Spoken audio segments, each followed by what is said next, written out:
Good morning, welcome back to my channel Oni blog content. তোমরা সকলে কেমন আছো?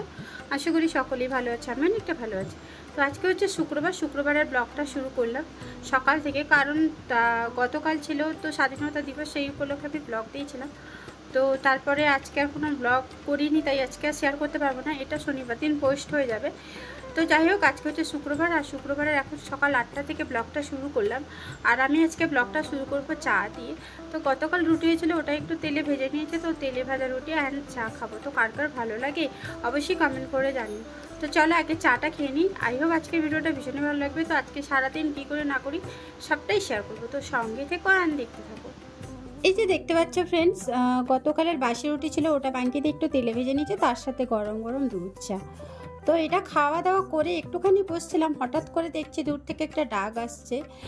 তো ওর না বলে তো আমি ডাকলাম ওই দাদাটাকে, আমার বাড়িতে আসুন। তো দেখি একগুচ্ছ ওড়না, বেশ অনেক আগে থেকে এরকম কাঁধে করে ঝুলিয়ে বিক্রি করতে আসে, আর এগুলোর প্রাইস হচ্ছে 50 টাকা যে কোনো ওড়না। এই ওড়নাগুলো খুবই ভালো, বাট কি বলতো একটু লম্বায় না ছোট, ওই কারণে। কিন্তু আমার খুব ইচ্ছে ছিল একটা সাদা রঙের ওড়না নেওয়ার, তাই দেখো এই যে সাদা রঙের ওড়নাটা নিয়ে নিয়েছি, মাত্র 50 টাকা নিল। আর ওড়না তো কাজেই লাগে, তাই না? তো যাই হোক আমি নিয়ে নিয়েছি। তারপরে এই দাদাটা বেরিয়ে গেল যে কীভাবে কাঁধে করে বিক্রি করছে, আর যে ছোট একটা মাইক, তো এইটাতে মাইকিং করতে করতে যাচ্ছিল, তাই তোমাদের সাথে একটুখানি শেয়ার করে দিলাম। দেখতেই পাচ্ছ বেশ ভালো লাগছে, আর কালারিং লাগছে, এত রকমের ওড়না। যাই হোক, তোমাদের কেমন লেগেছে বা কারা কারা কিনেছে অবশ্যই জানিও। তারপরে হঠাৎ দাদা বাজার পাঠিয়ে দিয়েছে। এই যে দেখতে পাচ্ছ ইলিশ মাছ, পুচকি ইলিশ মাছ বেশ অনেকগুলো এনেছে। তো শকুন্তলা দিদি কেটে নিচ্ছে, মানে আঁশগুলো ছাড়িয়ে নিচ্ছে, আঁশগুলো ছাড়িয়ে ধুয়ে কিন্তু আবার রান্না হবে। তো যাই হোক, এরপরে দেখো এই যে ইলিশ মাছ এসছে, মানে তার তেল, তার মাথা, সমস্ত রকম রান্না হয়। এই যে মোচা দেখতে পাচ্ছ, সরি এটা থোড়, কলা গাছের থোড়। তো এই থোড়টা না বেশ ঘন্ট হয় ঘি দিয়ে, ইলিশ মাছের মাথা দিয়ে কিন্তু দারুণ লাগে। আর এখানে পুঁইডাঁটা সমস্ত সবজি কেটে নেওয়া হচ্ছে, এটা ইলিশ মাছের তেল দিয়ে একটা চচ্চড়ি হবে। আর কি হবে যখন রান্না হবে তখন অবশ্যই শেয়ার করব। আর এই থোড়টা দেখো পুরো টিউবলাইটের মতন দেখতে। তো তোমরা সকলেই জানো বাড়ির সামনে এই পেয়ারা গাছটা হয়েছে। তো পেয়ারা গাছে মানে হিসেব করলে হয়তো 7-8টা কি 10টা মতন পেয়ারা হয়েছিল। দেন এই যে পেয়ারাটা তোমাদের দেখালাম, ওই পেয়ারাটা কিন্তু এক্ষুনি জাস্ট সানি পেরে আনলো, কারণ রাস্তার ধারে হয়েছিল। সবাই বলছে পেয়ারাটা বড় হয়েছে, ডাঁসা হয়েছে, ভেঙে নিচ্ছিস না কেন? বা অনেকে দেখে যাচ্ছে। গাছে পাতার সাথে কিন্তু পেয়ারাটা এত সবুজ লাগছিল, এত টাটকা মনে হচ্ছিল বেশ বড় হয়ে গেছে। বাট যখন পেরে আনা হয় তখন কিন্তু দেখা যায় যে পেয়ারাটা আরো হতে বাকি আছে। So hello friends, good afternoon. তো দুপুর হয়ে গেছে, তো স্নান সেরে পুজো কমপ্লিট করে নিয়েছি, রান্না চলছে। আর এখানে কিছু ফ্রিজে রাখার ছিল, তাই রাখতে এসে ভাবলাম একটু ক্যামেরাটা অন করি আর তোমাদের সাথে একটু বক করি। তো যাই হোক, আজকের মেনুগুলো তোমাদের শেয়ার করবো রান্নাটা হয়ে গেলে। তো দেখা যাক কী করি না করি। তো চলো দেখতে থাকো, মেনু হয়ে গেলে একেবারে তোমাদের সাথে শেয়ার করছি, তো দেখতে থাকো। কিছুক্ষণ বাদে রান্নাও কমপ্লিট হয়ে গেছিলো। এই যে দেখতে পাচ্ছ মোচা, সরি আবার ভুল বলছে, থোড়, এই যে থোড় ইলিশ মাছের মাথা দিয়ে হয়েছে। আর পুঁইডাঁটা সমস্ত সবজি দিয়ে কিন্তু ইলিশ মাছের তেল দিয়ে একটা ইয়ামি চচ্চড়ি হয়েছে। ইলিশ মাছ থাকলে না কিছুই লাগে না। আর ইলিশ মাছের আমচুর টক হয়েছে একটু ঢেঁড়স দিয়ে। আর ডিমের ঝোল হয়েছে দুবেলার জন্য, রাত্রের জন্য আর এখনকার জন্য। আর দুপুরে খেলে রাত্রে খেতে ইচ্ছে করে না, কিন্তু কিছুই তো আর করার নেই, খেতেই তো হবে। তো যাই হোক, রাত দুপুরের মেনুগুলো দেখলে। গুড ইভিনিং, এখন কিন্তু সন্ধ্যা 6টা, 6:30 মতন বেজে গেছে। তো বাড়ির একটু কাজ করার ছিল, ওইগুলো কমপ্লিট করেছে। তো একটু আমাকে কাঁথি বেরোতে হবে, আর কাঁথি গিয়ে ভাবছি খাবার কিনে নিয়ে চলে আসবো। অনেকদিন সেভাবে স্পাইসি খাবারও খাওয়া হচ্ছে না। আর দ্বিতীয় কথা কী বলো তো, আমার না যদি আমি কোথাও বেরোই, বাড়ি এসে না আমার রুটি করতে প্রচণ্ড বিরক্ত লাগে, মনে হয় একটু রেস্ট নিই। তো বাইরে বেরোলেই মনে হয় বাইরে থেকে খাবার এনে ওটা খাইয়ে দিই বাড়িতে সবাইকে।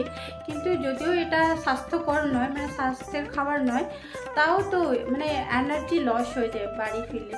তখন মনে হয় ফ্যানটা চালিয়ে একটু ল্যাদ খাই, এই ব্যাপার। তো যাই হোক, আমি যখন কাঁথি বেরোবো অবশ্যই চেষ্টা করব কিছু খাবার কিনে নিয়ে আসার, এক ঢিলে দুই পাখি শিকার করার মতন। বাড়িতে এসেও কাজ করতে হবে না, তেমনি যখন আমি বেরোচ্ছি তেমনি খাবারটাও নিয়ে চলে আসবো। মানে এই বুদ্ধিটা আমার মাথায় ঢুকেছে। তো জানি না, যদি হয় শেয়ার করব। তো চলো রেডি সেডি হয়ে একেবারে দেখা করছি, তো সঙ্গে থেকে আমি দেখতে।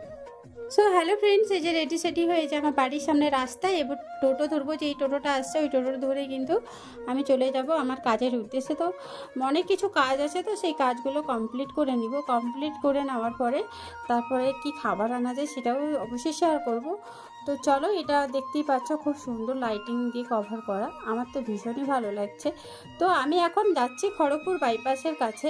তো কেন যাচ্ছি অবশ্যই হয়তো তোমরা থাম্বনেল টাইটেল থেকে বুঝে যাবে। এই যে আপ্যায়ন বিরিয়ানি সেন্টারে কিন্তু আমি চলে এসেছি। এটা হচ্ছে খড়গপুর বাইপাস কনটাই। আপ্যায়নে তো প্রায় সকলেই বিরিয়ানি খেয়েছো, আমিও খেয়েছি, বাট এইভাবে ভিডিও করা হয়নি প্রপারলি। তো যাই হোক, অনেকে কিন্তু বলেছিল, আর আমারও আজকে সুযোগ হয়ে গেল, তাই শেয়ার করলাম। এই যে দেখতে পাচ্ছ খড়গপুর বাইপাস, আর এই যে এই রাখাল স্কুলের একটু আগেই তোমাদের এইটাও বলে দিলাম। তো মেনলি এখানে কিন্তু আগে কটা বিরিয়ানি নিবে, কত টাকা দামিকের, সেটা আগে এখানে টিকিট করে কেটে নিতে হয়। এই যে দেখতে পাচ্ছ বিরিয়ানির প্রাইসগুলো এখানে তুলে ধরা হয়েছে, আর এখান থেকে টিকিটটা করে নিতে হবে। তো এখান থেকেও আমি টিকিটটা করে নিলাম, তোমরা যারা যারা জানো না অবশ্যই জেনে নাও। তো টিকিটটা নিয়ে এবার কিন্তু দেখাতে হবে। তো বিরিয়ানি প্যাক হয়ে গেলে কিন্তু এই টিকিটটা আবার তারা নিয়ে নিবে। তো এখানে দেখো আমি বিরিয়ানি অর্ডার করেছি, লেগ পিসগুলো 90 টাকারগুলো, আর এমনি গাদা মাংসগুলো খেতে ভালো লাগে না, লেগ পিস হলে ব্যাস ঠিক আছে। ওই কারণে দেখো আমি বিরিয়ানি এখানে নিচ্ছি, আমার প্যাকিং চলছে। আর আমি একটু আমার বদনটাও দেখিয়ে দিলাম, পুরো ঘেমে ভূত হয়ে গেছি, আজকে প্রচণ্ড পরিমাণে গরম ছিল। তো যাই হোক, আমি বিরিয়ানি নিয়ে চলে এসেছি বাড়িতে, আর প্রচুর সানি বাড়ি চলে যাবে খেয়ে দিয়ে তাড়াতাড়ি করে, তাই ওদেরকে আমি দিয়ে দিয়েছি। এই যে দেখতে পাচ্ছ লেগ পিস একটা একটা করে দিয়েছি। আর বিকুচুকে জিজ্ঞেস করেছিলাম কেমন হয়েছে, বললো দারুণ হয়েছে খেতে। তো এরা খেয়ে নিচ্ছে, আর ব্যাগের মধ্যে অনেকগুলো আছে যেগুলো আমরা খাবো। এই যে ওদেরকে বলছিলাম দুজনকে লেগ পিস দেখাতে।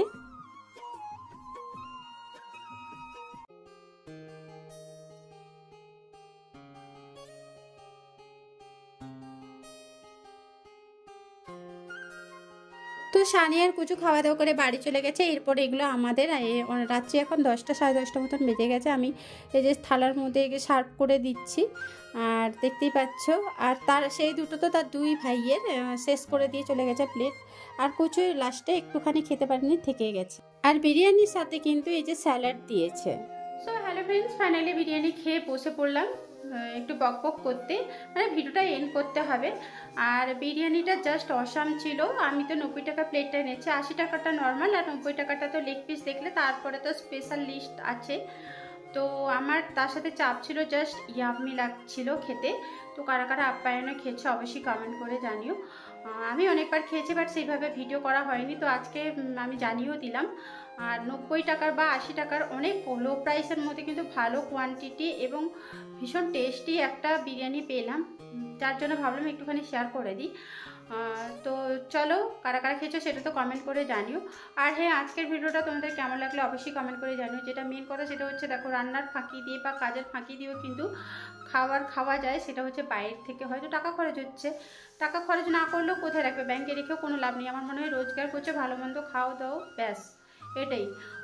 তো এটাই ছিল আমার মূল কথা। তো আজকের ভিডিওটা তোমাদের কেমন লাগলো অবশ্যই কমেন্ট করে জানিও। আর ভালো লাগলে তো লাইক শেয়ার অবশ্যই করো। আর হ্যাঁ, চ্যানেলে যদি নতুন হয়ে থাকো সাবস্ক্রাইব করে পাশে থেকো। আর নেক্সট ডেতে নতুন কোনো ভিডিও নিয়ে আমি অনিতা হাজির হয়ে যাবো। ততক্ষণের জন্য তোমরা সকলে ভালো থেকো, সুস্থ থেকো, সাবধানে থেকো। টাটা।